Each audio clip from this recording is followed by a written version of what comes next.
Welcome to the Freedom Nation podcast, and it's another week with a fantastic guest. And on today's show, I have Bart Merrill, the side hustle samurai. You are going to love this. For those of you that are sitting there in your cubicles and thinking about, okay, what can I do to get out of this cubicle? What can I do to get out of this business that's got me trapped? Bart's your guy. He's going to tell you how he's monetized multiple side hustles over his life. And guess what? He's actually never had a real job. He actually just did side hustles and created this over his life. So I am super excited to share him with you and cannot wait to have you on the show. So stay tuned. We'll be right back in just 1 second. All in you. Everything you're looking for, it's all in you. You gotta believe that it's all in you. Everything you're searching for, it's all in. Hello, everybody. Welcome to the show. I'm so happy to be on today. And I just wanted to share with everybody who's been waiting and hearing me talk about this for the last 9 months, the Overcoming the Retirement Trap book, my story and the story of Freedom Day, is out on Amazon. It'll be in the show notes down below. Make sure that you take a hold and grab a copy of that, because that's what's going to help you get to your Freedom Day. And with that, let's go to Bart Merrill here. Bart, welcome to the show, my friend. So excited. Thanks for having me. Glad to be here. Loved our little pre-interview, hearing about your history of side hustles and all that, and how you became the side hustle samurai. So let's get started. Why don't you share with us your story? How'd you get started? So I didn't start out thinking I was going to be a side hustler. That wasn't my intention. I actually had a goal in mind. I wanted to become an FBI agent and chase serial killers. I was told that the best way into the FBI at the time, back when I was in college or starting college, was accounting. And once you get in the FBI, you don't have to stay in the white collar area. If you're an accountant, you can apply to different positions. And if you're the best choice or you have the best power, you get to get that position. And so my idea was, okay, I'm going to get in the easiest way and I'm going to get over to where I want to be. About my last quarter, I took it off. I went home and helped out on the farm because I wanted to improve my Spanish to help me get in the FBI, because Spanish was a language that they were coveting. And while I was down there, I was in Podunk, New Mexico. I was making money. It was in my pockets. It was burning holes in my pockets. People I knew, not FBI agents, Border Patrol agents, customs agents, police people were getting this RK surgery done on their eyes. It was before LASIK. It's where they go in and they make incisions in your eyeball. So each of my eyeballs has like 16 incisions in it, changes the shape of your eyeball, and you can see without glasses. I went and got it done, and perfect. I was 20/20 in one eye, 20/25 in the other eye. I didn't have glasses until in my 50s. And I was like, this is great. I get back up to school. I start the FBI process. And I found out that automatically disqualifies you from the FBI because it's considered experimental. They didn't want to put a bunch of money into you and then you go blind. And so I was up there doing landscaping for $5 an hour, devastated, not knowing what I was going to do. And my dad's training or my dad's influence kind of kicked in. Dad was a pig farmer, but he wasn't just a pig farmer. He had his hands in many different things in the agricultural industry. And so I think I told you, he didn't ever sit me down and tell me the birds and the bees of business. He just showed me by example, and he encouraged me and helped me. Started my first side hustle at age 15. I bought this stereo at age 11 thinking I was buying this great asset, and it was a liability because every time I went to town, I had to buy the new tunes. And for an 11-year-old kid, that was a lot of money. And so I was buying tunes, listening to music. And then when I turned 15 and was able to have a driver's license, I decided it was time to turn that into an asset. And I started my first business. It was a mobile disco business. I didn't even have customers. I had to create my own opportunity. In Podunk, New Mexico, there was nobody hiring 15-year-old DJs. So I rented the community center after ball games and stuff on the weekends. I hired an off-duty cop for security. Mom and dad took money at the door. I spun records. Everybody danced and had a good time. My image Made of good chunk of my change image as I of went through high Footloose school just and keeps college. coming back into my head with this going on. I'm just saying. Yeah.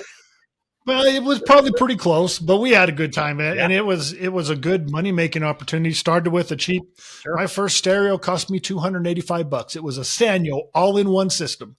Had the cassette deck over here. I wonder if you're old enough to know what was on the other side. The cassettes. Oh yeah. So you had the cassette in the center. You had the tuner on top. You had the record. I bet you it's what an was on this 8-track other side player, over here? I'm guessing. Nice. It was an 8-track player. I've never Most of even the people heard what an listening 8-track probably don't even but know what that For is. those of Haven't us that seen grew one. up listening to 8-tracks, it actually was some of the best sound you're ever going to hear. And so that's how old I. And then by the time I finished out of college, I had shut down the operation. I actually sold the operation to my business partner. We had a $20,000 stereo system, tri-amped PV stacks, lights, a low light system. It was just, we were doing big dances. We were having a good time. So then this all kicked in. The stuff that my dad had taught me about just doing things that happened. And I told you earlier that sometimes I look back on my life and I go, man, I was lucky. But no, what is luck? Seneca says luck is when opportunity and preparedness meet. Yep. And I add one more thing. You got to take action. Yep. Preparedness and opportunity without action. And I'll, when you ask me your 5 questions, I have the perfect answer to one of those questions that was a failure of mine. And it's just about not taking action. And so here I am, I'm devastated. A buddy of mine who was working for a bungee tower company that was in my college town says, hey, how would you like to go back to Japan? I'd spent a couple of years in Japan, spoke Japanese, and they were looking for someone who spoke Japanese and was a bungee jump person. I wasn't a bungee jump person, but I was an adrenaline The good thing junkie. about bungee jumping is it doesn't really require any skill. All you got to do is use gravity to your effect. So. Exactly. So I went and applied. I talked to the people. They're like, okay, you're what we got. So we're going to train you and get you on your way to Japan. 3 months later, I was in Japan training the staff and pushing little Japanese people off the top of an 8-story bungee jump tower. Job you've ever had in your life. And then just things. It was a blast, and anyway, it was my start. And then while I was there, I would go to the gym at night. And I'm 6'4", 220 at that time, 220, 225. So I'm pretty big in Japan. I go into the gym and I'm still big. And I'm this big gringo, big gaijin, that's what they call you in Japanese, in this gym. And only the staff would speak to me for like the first 2 weeks. And this guy comes up to me, Atsumi, and he goes, "Hero." And I said, "Hero." And then I started speaking Japanese to him. He's like, "Poof, I'm glad you speak Japanese because I was done at Hero." And we became friends. He got me in his clique, his group, and made me some new friends. And a couple of years down the road, maybe not even 2 years, he's like, he was a big rig driver in Japan. And he said, I want to quit driving big rig and I want to start importing camping trailers, Ford and Dodge diesel pickups. Will you help me? Yep. I had no idea how to do that, but I said yes. Yep. And we started. He didn't know how to do it. I didn't know how to do it. We started. We've been business partners ever since. That was back in 1997. And it's still one of my side hustles. And it at its peak when it was really big, it was side hustle time with full income, full income money. And so and anything that crosses my path, I always ask, how can I monetize it? Or can I monetize it? So just in 2024, March 25th, 2024, I had to have my lower leg amputated, my left leg. And I found out about that about in October, November, in October of 2023. And because of insurance reasons and because of not wanting to pay out of pocket twice and all that stuff, I decided to postpone it. And then my wife had health issues, so I decided to postpone it again. And then finally, when I got it done, well, before I got it done, after that doctor's initial shock of, hey, your leg's going to have to go, my first thought was, okay, I don't like this. Yep. But it's going to happen. There's nothing I can do about it. How can I monetize it? 6 months post-op, I contracted with my prosthetist to help people who are going through what I go through and do a little bit of marketing for him. And so I monetized getting my leg cut off. And if it's just one of those things that comes natural to me. I think about it. And if I don't think about it, it's not going to happen. So I thought about it when the opportunity came up. And so he has competition. I said, your competition has a guy to talk to other people, to help them through it. You don't have a guy. I'm your guy. And that started the negotiations. We came to an agreement. I'm a 1099 contracted person to him. I don't have to go in. I do it when it works, when it fits into my schedule. And we just, they give me the phone numbers of the people I need to talk to. Awesome. That's awesome. We get it done. And so I used to help do a speaking club for a drug rehab center, like a Toastmasters. I don't know if you're familiar with Toastmasters. And so a similar thing to that for a drug rehab center to help them tell their story. And I was sitting in this drug rehab center listening to Jenny tell her story. And she was talking about how when they would go out and about as a family, everything was normal. It wasn't until they got home that the abuse and the neglect happened. In her mind, until she got to college, she thought everybody went home to the same thing she went home to. So I was sitting there in that setting, and I was thinking about finances and how if you didn't grow up with my dad or someone like my dad, you don't think like I do. So how can I help you think like I do? And those who are, like you said, in the job that they may want to get out of or they want to retire from, but they can't afford it, you need to get a side hustle. I think everybody should have a side hustle, because if you're a W-2 employee and you don't have a side hustle, you're missing out on some deductions that you can have. The more side hustles you have, the less risk you take. That's the thing, because the less risk that's out there. I mean, some side hustles work, some of them don't. But the big problem is, if you're completely reliant on a job, what happens when that job is removed? For me, that was October 2nd, 2003. I walked into my office with my safe job and found out that my job had been eliminated and I was the primary source of income. What was I going to do? Now, I managed to keep a job within the company, just doing something different, but that really did a whammy on me in my brain, because I was like, man, I can't afford to lose this job and everything else. Today I don't have that worry because I've got like 17, 18 different sources of income coming in. So and I'm constantly looking for more and more and more, because everyone I see, and I'm sure you feel the same way, everyone you have just takes one more level of risk out of the picture. Yeah. Yes. Yep. Absolutely. I don't remember what year it was, but several years ago, my wife is Japanese and she goes home to Japan to visit her family quite often. And when she does, she usually gets her health checks done. And she called me from Japan in the early 2000s, and she calmly informed me that the initial test indicated cancer. Now, if everybody's life has probably been touched by cancer in one way or another. Obviously, my first thought was, I could lose my wife. Sadly, my second thought was, we can't afford this. So why do my thoughts go to money so quickly?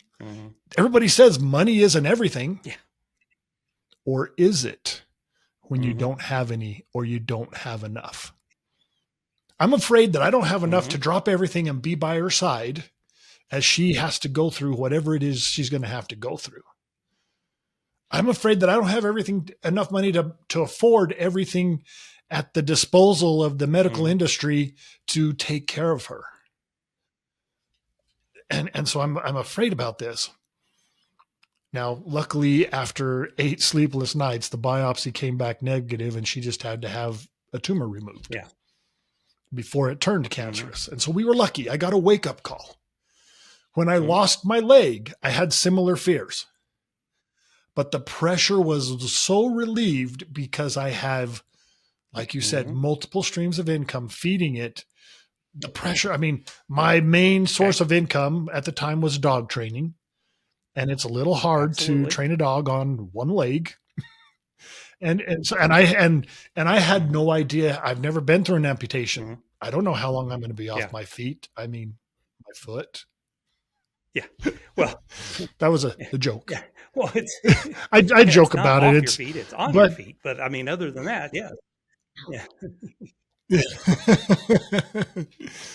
But the fact of the matter is, because I had those multiple streams coming in, yes, I was losing a big chunk, but I had pressure relieving that to where I didn't have to worry as much. And it's just so much relief when you have multiple streams of income, and they got to start somewhere. They need to start as a side hustle. Let's talk a little bit about that. So let's take you and we're going to drop you into a cubicle, and you're getting up, you're going to work every day, you do your job. What do you use? What techniques do you use to identify what might potentially be a good side hustle? So the number one pitfall is picking the wrong side hustle. So when doing a side hustle, the number one pitfall is picking the wrong side hustle.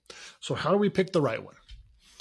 So if you're like me, then you think about everything. You probably are like me. Anything crosses your path, you think about it. For those people who don't, I take them through a process to pick the right side hustle. We're going to look at, what do you like to do? What do you need to do? What are you already doing? You're going to make those 3 lists. Then you're going to make 3 more lists. What do you want to learn? What do you need to learn? What have you already learned that you can teach someone else? So now we have 6 lists. Now we have to refine those into 2 lists. And they're going to be all the same lists, all the same things, but we're going to have them on 2 separate, 2 separate lists. One list is, what do you like to do the most? And then the other list is, what can you turn into a stream of income the fastest? And you may be wrong on this list. I was. So another quick story. My wife told me a few years ago that, hey, you're giving me more than I bargained for, and I would like to see a little less of you. She said I needed to lose weight. And she was joking and being funny, but she was right. I mean, I look at myself in my before and after picture, and I go, man, I was in bad shape. But sometimes us men, we just kind of go like this and we go, yeah. And so anyway, I decided, whenever I decided that I was going to do this, I said, okay, if I'm going to lose weight, I'm going to get paid for it. Like Marie Osmond or Dan Marino, the spokespeople for Nutrisystem. And so I thought, okay, so I want to get back to my wedding weight because I want to give my wife what she bargained for, what she expected. And so back to my wedding weight. That's a goal for a lot of people. I went to GoDaddy, typed in backtomyweddingweight.com. It was available. I bought it. I didn't even know what I was going to do to lose weight. I didn't know how don't know if I could. This is how our logic works, because I do the same thing. Just get the damn URL and you'll figure it out. Exactly. And so I had it. And I thought in my head that within 6 months, this would be a stream of income. That was my thought. I went in there looking for my holy grail of weight loss programs that's going to help me lose weight. Everything out there was about the 90-day challenge of me exercising, getting my butt to the gym, and dieting. And I was just like, if I got to exercise and diet, why do I need your product? Of course I'm going to lose weight. And I had enough motivation to get to the gym that first day and buy the 3-year membership and never go back again. And so I held on to this domain for 7 years. And then my friend Beth, she calls me. She lives in California, and she's like, Bart, you got to try this. It's amazing. You got to try this. Even if you try it and you don't like it and you don't get your results, you get the money back because you can send it back. And I'm like, Beth, calm down. What is it? It's the 10-day celebrity transformation cleanse. Beth, I want to do a 10-day cleanse like I want a colonoscopy, and that's not very bad. It's just basically Tell in Beth, reverse. she's pretty quick on her feet. Colonoscopies. And Beth says, well, at your age, you probably need both. And she bugged me for about 1.5 years, and I finally tried it. Wow. On my first 10 days, I lost 18.5 pounds. My second 10 day, I mean, that got me excited. I'm like, okay, give me another one. I waited 4 or 5 days. I did another one. Another 11 pounds gone. Within less than 30 days, I was down almost 30 pounds. Got me 2 more. In 2 months and 5 days, I did 4 cleanses, lost almost 50 pounds, and gave my wife what she bargained for. My back to mywaitingweight.com now became a stream of income. About the time I hit that 3rd cleanse, people were wanting what I had. It's not about the weight loss program. It's not about that. It's the fact that I did something, what I needed to do, that I didn't want to do, and I turned it into a stream of income. So don't overlook the stuff that you need to do. Like my friend, so whenever I had to have my leg chopped off, my prosthetist says, you want to talk to somebody, grief counseling, because they need to help you say goodbye to your leg. It's going to help. My friend who did that, she's a grief counselor, not because of something she wanted to go through, but because she lost a teenage son in her life. And so she turned that into a stream of income and helps people get through it. And so that's what you have to do. You find those 2, get those 2 things, and then you look at those 2 lists and you say, okay, what are the ones that are at the high on both lists at the highest? And like I said, and then you'll have a handful of things to try that you're going, and then you have to evaluate them on what are the resources it's going to take. Are you going to need to have a place? How much is it going to cost? How much time is it going to take? How much effort is it going to take? What are you willing to give up to make this happen? Dog training came by just happened. When I say it just happened, we adopted an 8-month-old 90-pound Rottweiler puppy that didn't know the word no. Who didn't understand. I was calling my buddy who was a dog trainer. Had the size to be able to overcome no if it actually happened. So exactly. And my friend was like giving me advice, and he finally said, Bart, we're doing a train-to-trainer program here in a couple of weeks. You probably should be in that program. It was 2 months, all day, every day, 9 to 5 every day working, because they had tons of dogs in their program. And it cost me $8,000 to go through the program. I went through it, started this dog training business. My first year, I made almost $100,000 training dogs. So I got paid a good chunk of change to play with other people's dogs. My business partner, who I met at the event that he was putting on, we share expenses, but our businesses are separate. So we have a Series LLC running. He made almost $50,000 very part-time because he's a plumber. And so things that happen that not everybody has $8,000. I didn't even have $8,000. I just happened to be in the middle of a refinance of my house. And so I took out $14,000 for startup expenses for my business. It paid off really quick. And so that's the process that I do use to take people through that, to hopefully get them thinking like I do, thinking like my dad does. Like I said, if you didn't grow up with my dad or No, someone like my dad, no, you but I don't think mean, I like I think do. it's something that you learn. I mean, I didn't grow up with that. I mean, it's hilarious because my dad's three siblings, all at one time or another, were self employed, had created businesses and things like that. My dad was completely different engineer, worked a job.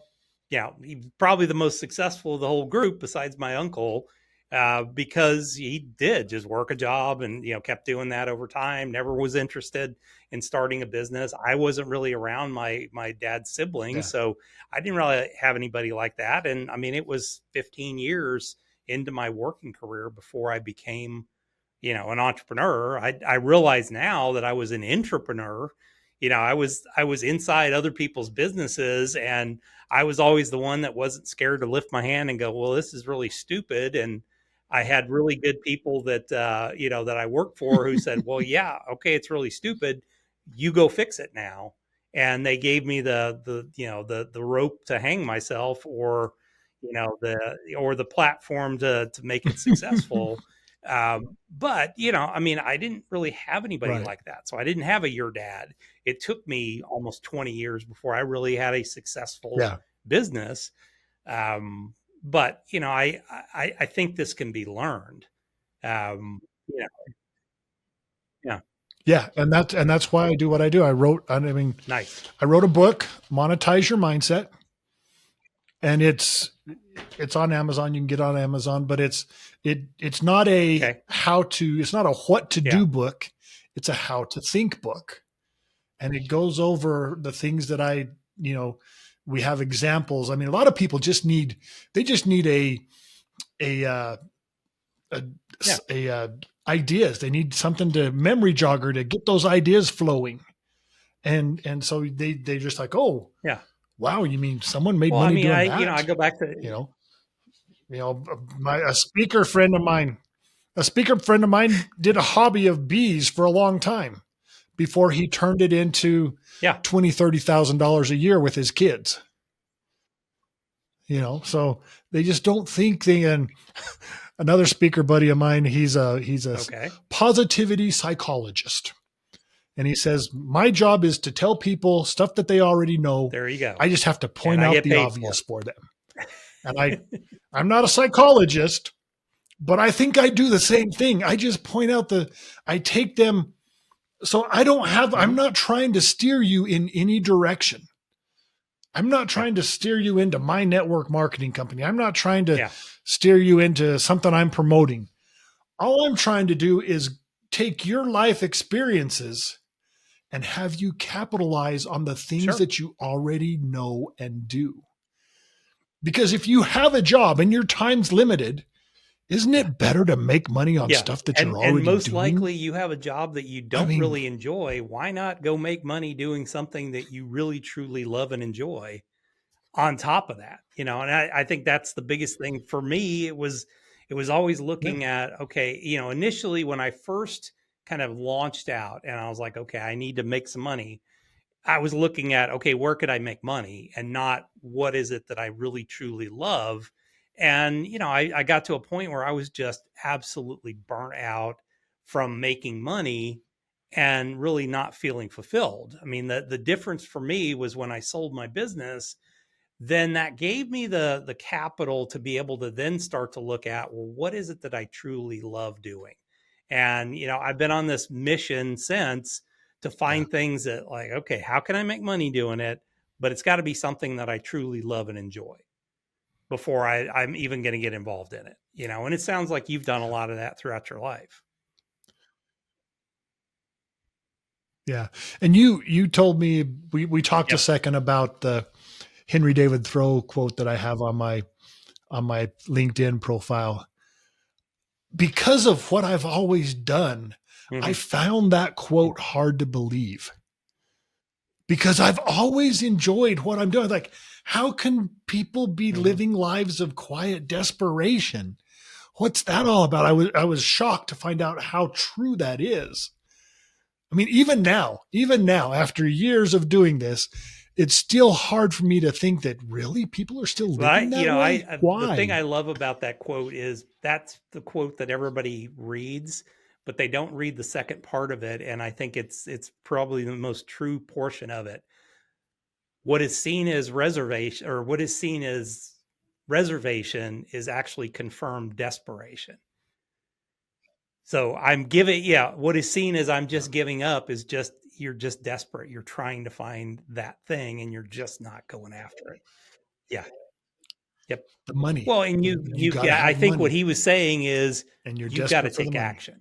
You've got to be desperate enough to take action and do it. Yeah. I mean, this is a guy who just decided one day to Oh, chuck it gotcha. all and go live in a cabin in the middle of, in the middle of the woods, which I think is kind of funny because if you've ever been to Walden Pond, it's literally, it was like 2 miles from his house, his parents' home where he lived. So it's like, okay, if it ever got really bad, it's really only a 2 mile walk. But I mean, I get where he was going, and the fact that he wanted to kind of chuck it all and really focus on life and living life the way it was. But I think that's for everybody. I mean, it's a Yeah. telling thing for everybody to say, you just have to be desperate enough to say, okay, I'm sick of what it is, and I'm going to make a change, and until you do that, you're not going to change. Well, and how many people do you know Yep. that really got their back pushed against the Sure. wall before they Yep. had really, really great I was that success? story. Yeah. And if you want to go back to my Yeah. beginning, my back was kind of Yeah. against Well, the and wall you would because put my yourself into a dream got situation where blown it's up. like, okay, I went and studied something that I really didn't give a crap about. You didn't want to be an accountant. You wanted to be an accountant to become an FBI agent. Yeah. No. And I wasn't good at it either. I pay someone a lot of money to do my But I mean, that's taxes. perfect example. It's like, okay, you didn't really have anything. I mean, you could have gone and been an accountant or a bookkeeper or something like that, but you just decided, you know what, I'm going to try something different. And, you know,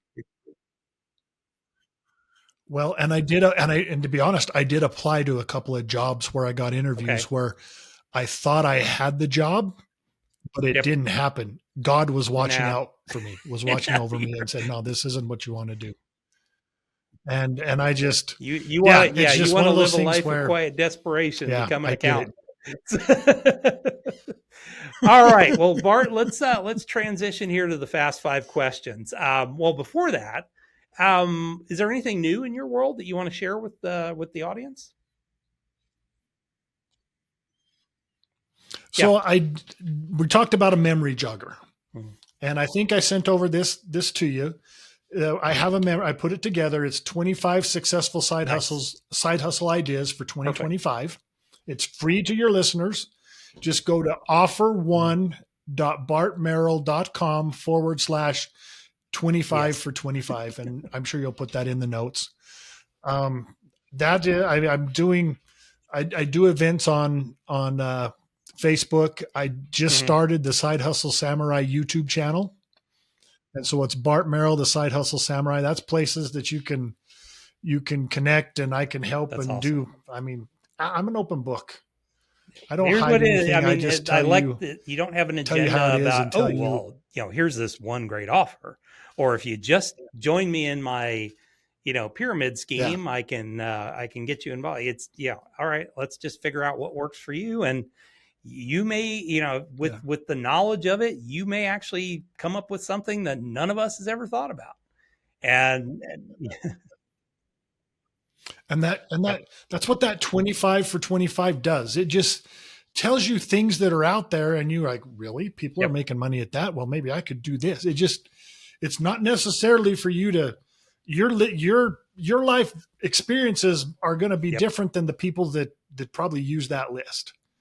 But it's going to That's get you awesome. thinking about things you Okay, might have well, never let's thought about. transition to the fast five questions. So, first question: you wake up in the morning, business is gone. You have 25, or you have $500 in your pocket, a laptop computer, a place to live, food and drink. What do you do first?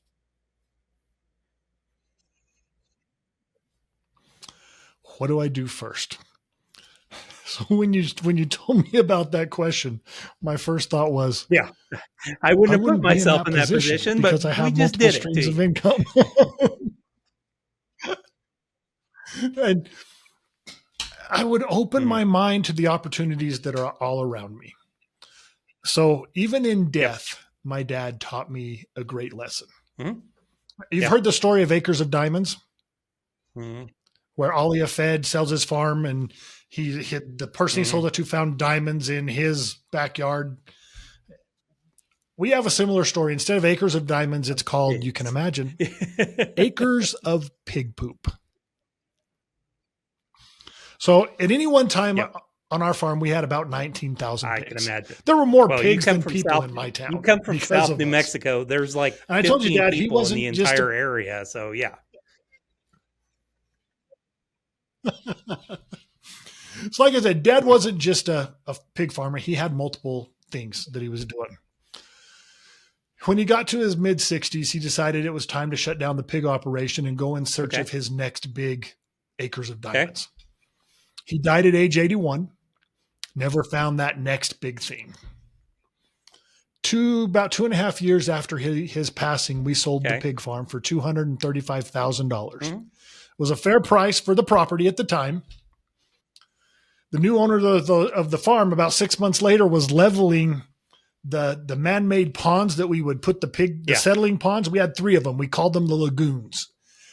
And they had been dry on top for years, and they were leveling them down to plant almond trees, I think is what they were doing. And the big grader was going across one of those ponds and broke through the crust and sunk up to its belly in this black muck.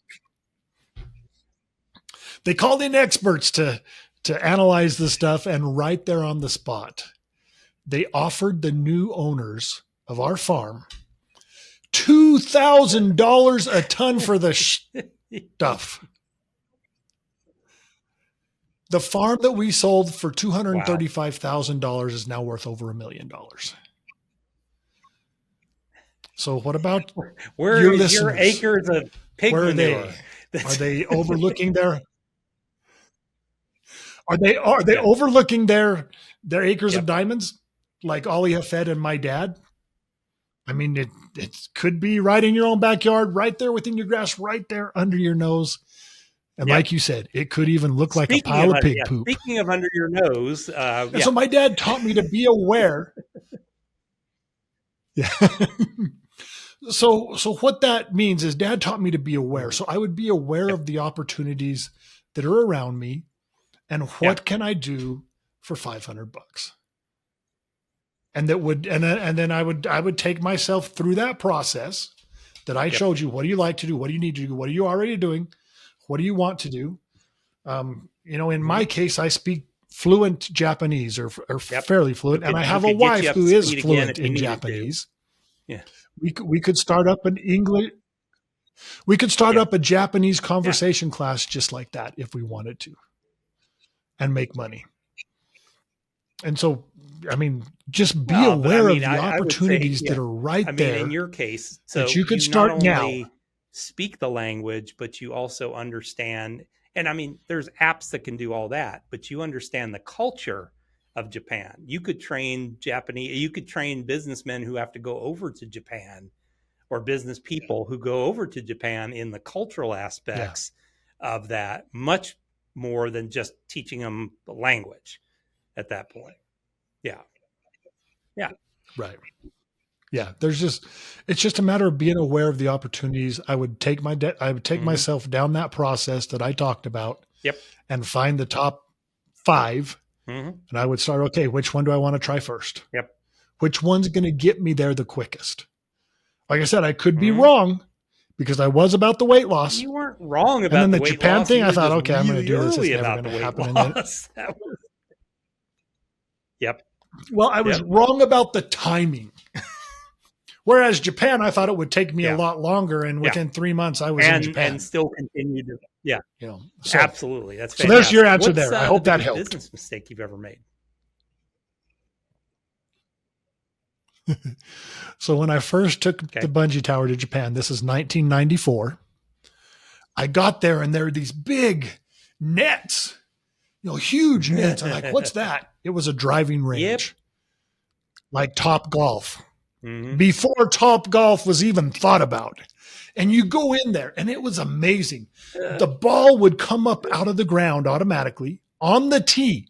On the tee, you could adjust the height of a tee. You didn't have to bend over at all. And you weren't paying for time.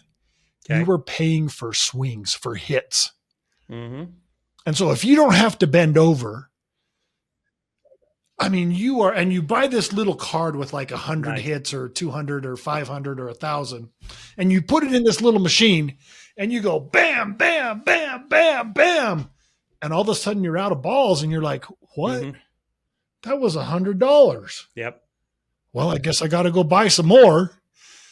It was the biggest cash machine that, I mean, and it was just so cool how the machine was. I mean, it was amazing. And so I met with some people over there. I'm just a 24-year-old kid. And I met with some people over there and I'm like, okay, what is it going to take to get this, something like this in America? And there were just too many zeros for that young kid. Too many zeros. Mhm. But what if I had done it? Yep. What if I had taken the action? Sure. How much different would my life be? No. Now, I'm not saying I don't like my life, because I do. I like my life. I do what I want most of the time. I mean, there's things I have to do. Don't get me wrong. I had to come and be on your podcast, but I love it. Yep. You can see that I love talking about this stuff. But how different would it be? And maybe it would have been different in another way, in a bad way. People, I wish I was Jeff Bezos. I wish I was Elon Musk. Do you? Do you know what they went through to get there? Do you know what they do every day? Yeah. How busy do you really want to be? Do you want that life? Are you prepared for that life? So do I really want what I missed? I don't know, but I just, I look back on that and it's like approach from what Topgolf uses. So that I think it is, because you feed them a few drinks and then they just keep getting up there and swinging, and that they're going to walk out of there $300 in the hole. So, yep. I mean, it's a cash machine, and I'm just like, dang, and this, I mean, Top Golf would have never came here if I started that. Probably it was called F1. It was F1 ranges, and man, I haven't been to Japan in a few years, and I wonder what they're like now. I'm sure they're probably a little bit more high tech, knowing the I haven't Japanese. gone in a long time. What's a book that you'd recommend for our audience? Yeah. Okay. Well, now come on. Let's pop your selfless pitch. My selfless pitch is monetize your mindset. But so with what I do, I have to use social media a lot. And so I really resonate with a lot of Gary Vee's books. Yep. I've got them all. I've got all of them. And I mean, I'm just in the middle. I'm almost done with his latest one, the day trading one. But his first two were great as well, about the thank you economy and just being different. And then his what is it? Jab, jab, jab, right hook. And he talked about how he wanted to name it jab, jab, jab, jab, jab, jab, jab, jab, jab, jab, jab, right hook, but his publisher wouldn't do it. And so anything by Gary Vee has really inspired me. His I approach is like good. his philosophy. Oh, I fall very short. Most of us don't. Yeah, I fall short of what he does, but for I some don't reason, have a my camera crew doesn't show up to follow me around. I don't know why. They're supposed to. They're supposed to be right here filming me now, but they're not. Bits and pieces and put it all over social media. Yeah, that's the challenge with Gary's approach to some of this stuff. But I think even if you do it half-assed, you still are going to be better. And it's his. I would say it's his consistency more than just the volume of things. He's consistently out there every day. Correct. Yes, absolutely. And in today's world with lack of consistency, it used to be the extra mile. You could probably go the extra quarter mile and be way better off than most. Business every day that you might recommend? So one of my mentors just introduced me to High Level, The GoHighLevel greatest. for my I back don't end know. stuff. I had not heard of it until maybe 3 or 4 months ago. I had a guest on that talked about High Level, and it was like one of those things. Okay, you just put it in the back of your mind, and I just happened to go onto there for something, or I was searching, and that popped up, and I'm like, holy crap! I can run my all of my businesses from that one platform. Yeah. It's amazing. And so and I'm still, I mean, I've found out Mhm. about it when in like last year, uh, it was Okay. probably in October of 2024 is when I went to an event and signed up with this mentor, and I get Nice. High Level in the program that they do. And Oh, yeah. I Well, still I have mean, so much that I lack. And of course, the mentor that does it, yeah. watching him, and I'm just like, wait. He But I does it will so say, fast, it I just mean, if makes you me have sick. just a modicum of technical skill, just a tiny little bit, you can do amazing things with it. And I think the structure of what they're doing with it, especially with virtual assistant, AI virtual assistants and everything else, I know it's going to take me almost a year to Yeah. migrate everything that I have over onto that system. But by the time I end up with everything migrated over, I'll be spending less than $100 for all of my tech stack per month. Yeah. And then it's scalable up from Yeah. there with how much you use it And and things like that. But one of the things that is hard for me mm, that I will warn people about, I shouldn't say warn them, but you got to yeah. think through the Yep. customer process of where you want to send them. But Hmm. just watching my mentor do it, it's just like bam, bam, bam. Okay, Hmm. this one here, this here. Okay, if this happens, this here. And I'm just like, Yeah. wow, how did Yeah. you think all That's that? awesome. But he's been doing it for so Yeah. long. That's He awesome. knows it. He Absolutely. teaches it. My So new toy too. So that's my I'm new just thing. absolutely loving it. Last question for you. What is your definition of freedom?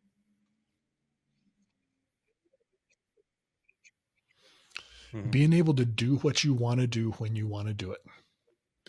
So my other mentor, who I'm learning how to trade the gold dollar from, he makes an Mhm. outrageous another mentor that makes me sick Yeah. because of how much money he can make in a day with only a couple hours a day. But once again, another genius level guy. Mhm. He calls it, he lives life on his own terms. And so being able to live life on your own Mhm. terms, not have a place to go, do what you want when you want to do it, and just Mhm. I mean, if it's to go travel, you can go travel. If it's Yep. to stay home and just enjoy life, you can do it. Mhm. You don't have to be somewhere. And so just, Mhm. in my mentor's words, live life on your own terms. In my words, is Love it. just to Well, do what Bart, I want to do when I want to let's do it. if somebody is interested in connecting with you, finding out a little bit more, where's the best place to go? Okay. Interact with me on Facebook, just Bart Merrill. Yep. I think you probably have the link to that already. And then my new YouTube channel, which you don't have the link to, is just Nice. Bart Well, Merrill, we'll make sure we the connect Side all of Hustle that Samurai. into our show notes page. So, Bart, thank you for being on the show. You are an absolute pleasure to talk to, and I just love it. Folks, he's the real deal. I mean, this is if you want to figure out how to get out of what you're doing, find your freedom day, you need to follow his book. You need to listen to what he does, talk about, or go to his YouTube channel, whatever it is, so that you learn more about how to do this in your own life. So thanks a lot, and we will see you guys back here the very next time. Boom. Awesome show, man. Thank you. Love it. All in